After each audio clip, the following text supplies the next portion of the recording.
تو اللہ تعالیٰ ایسے بندوں پر فخر کرتا ہے جو اس کی توحید کو بلند کرتے ہیں. سبحان ربک رب العزت عما یصفون. دیکھیں نا سورہ الصافات میں اللہ نے ایک ایک نبی کا ذکر کیا. یار اللہ کو جو بندے پسند ہیں نا وہ اس کے پیغمبر ہیں. حقیقت بات ہے. اس لیے میں اکثر کہتا ہوں کہ اگر اس کائنات کی سب سے بڑی کوئی دعا ہے نا تو یہ ہے کہ یا اللہ پیغمبر بنا دے.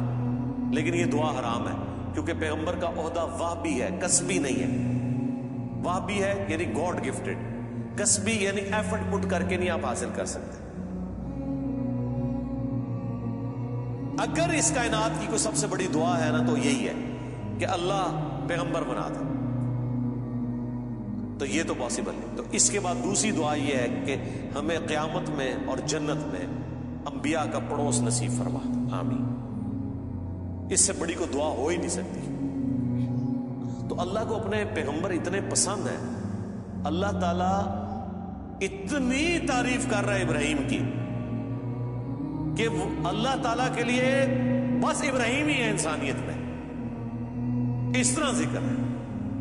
اللہ تعالیٰ کیا فرماتا ہے؟ ابراہیم جس نے ہم سے وفا کی. سورہ النجم میں. سورۃ البقرہ میں اللہ تعالیٰ فرماتا ہے جب جب آزمایا ابراہیم کو اس کے رب نے تب تب وہ کامیاب ہوا. پھر سورہ صافات میں تو بڑی قربانی کا ذکر ہے کہ بیٹے کی قربانی مانگا. پھر اللہ نے کہا کہ سلام علی ابراہیم، سلامتی ہو ابراہیم کیوں. یوں ہی ہم جزا دیا کرتے ہیں اپنے نیکوکار بندوں کو. ہم نے اس کی قربانی کو انسانیت میں ہمیشہ کے لیے زندہ کر دیا. آج امت محمدیہ ہے لیکن قربانی کو کہتی ہے سنت ابراہیمی، حج کو کہتی ہے سنت ابراہیمی، اسلام کو کہتی ہے دین ابراہیمی. ملت ابیکم ابراہیم هو سماکم المسلمین من قبل وفی ھذا. یار چھوڑ دے سب سے بڑی بات رسول اللہ. قل اننی ھدانی ربی الی صراط مستقیم. اے نبی تم فرماؤ مجھے تو میرے رب نے سیدھا راستہ دکھا دیا. دینا قیما ملت ابراہیم حنیفا، دین جو کہ قائم ہے ابراہیم کی ملت پہ جو سب سے ٹوٹ کر ایک اللہ کے ہو گئے تھے. وما کان من المشرکین، وہ مشرک نہیں تھے. پھر سورہ نحل میں اللہ نے فرمایا ابراہیم اکیلے پوری امت ہے، اکیلا پوری امت. یعنی کوانٹٹی کوئی اللہ کے نزدیک اہم نہیں، کوالٹی. بندہ کہتا ہے کہ پتہ نہیں ابراہیم نے کتنے 90 لاکھ کلمہ پڑھایا ہوئے گا. آیا نا داڑ تلے دسو 90 بھی بندے نہ پورے کر سکتے. قرآن میں آیا ایک لوط ایمان لایا ابراہیم پہ، یا چند ان کے گھر والے جو بیوی بچے تھے. That's all. 10 کی گنتی بھی پوری نہیں ہوتی. اس لیے اللہ نے کہا ابراہیم پوری امت ہے. اللہ کے نزدیک ابراہیم علیہ السلام کی کتنی اہمیت ہے. تو سورہ صافات میں اللہ نے ابراہیم کی قربانیوں کا ذکر کیا، نوح علیہ السلام کی کہا سلام علی نوح فی العالمین. ٹھیک ہے. موسیٰ اور ہارون کا ذکر کیا، سلام علی موسیٰ و ہارون.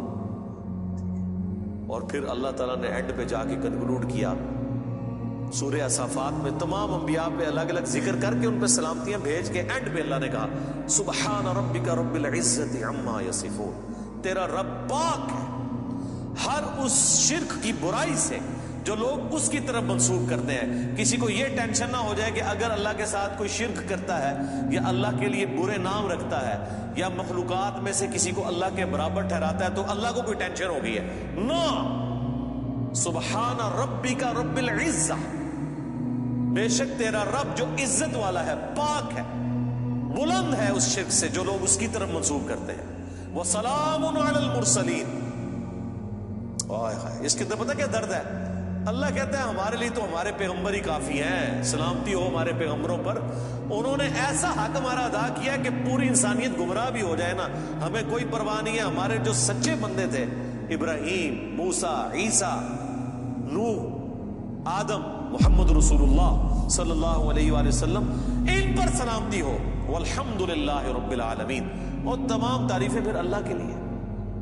اس لیے میں نے درود شریف پہ جو لیکچر دیا تھا نا اس میں میں نے کہا تھا کہ سب سے بیسٹ درود وہ قرآن کے اندر آ گیا. سبحان ربک رب العزت عما یصفون وسلام علی المرسلین والحمد للہ رب العالمین.